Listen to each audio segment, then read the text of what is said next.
Alright, here we are again. I'm going to go over a couple more chords in this lesson. Real quick, just to go over, last lesson we went over the E chord,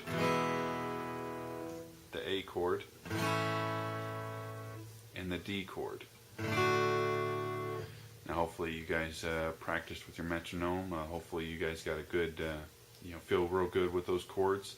As far as switching in between the three chords, that'll really do a lot for you later on. So now we're going to take a look at a couple different chords. The first one that we're going to look at today is the C chord. Now each of these first chords that we did, the root note was always an open string, right? We had the E chord, the A chord, and the D chord was always an open string. Now we're going to look at two chords that have a root on a fret. First one is going to be C.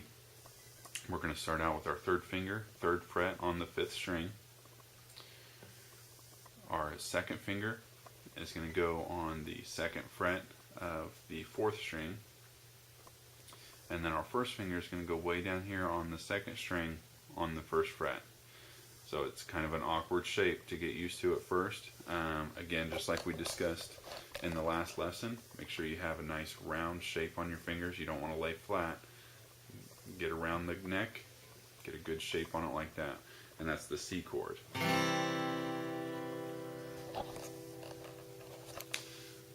So there again, just like the first lesson here, we're going to strum it once. Play each string individually.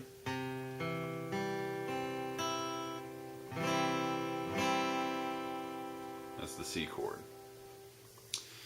Alright, and the next one we're going to take a look at is the G chord. This one has a root on the third fret of the sixth string. You'll play that with your second finger. That's the note G. Your first finger is going to come right here on the second fret of the fifth string. And then your third finger is going to come all the way down here to the first string on the third fret. That's the G string, or the G chord. There's a couple different variations to play this. We'll go over, well, there's variations to play all your chords.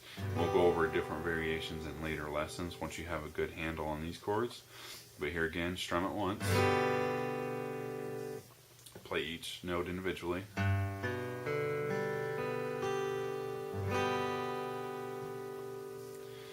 Now the G chord, you don't have to worry about missing any strings. It's all 6 strings. But they're going back to the C chord here. You don't want to play the low E string or the 6th string. You want to start on the 5th string right here and strum down from there.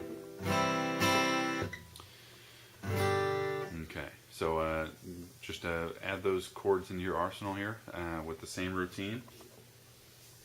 You can get out your metronome, start at the same level that you did before, whether that be 40 beats per minute, 60 beats per minute, however fast you started. Start at that level, and start with only the G and the C chord, just the G and the C, G and C, just back and forth, just like that on beat. Make sure you get a good handle on those chords. Once you have a good handle and you feel very comfortable with that, go ahead and start mixing in the other chords. You can go from C to your first chords, E, A, D, G. Start mixing and matching like that. You can go in any order that you want. It's up to you. Just make sure you stay on beat. Don't rush it. Don't get too slow. Just make sure that you're really getting those chords. So keep an eye out for the next lesson. We'll go over a couple more.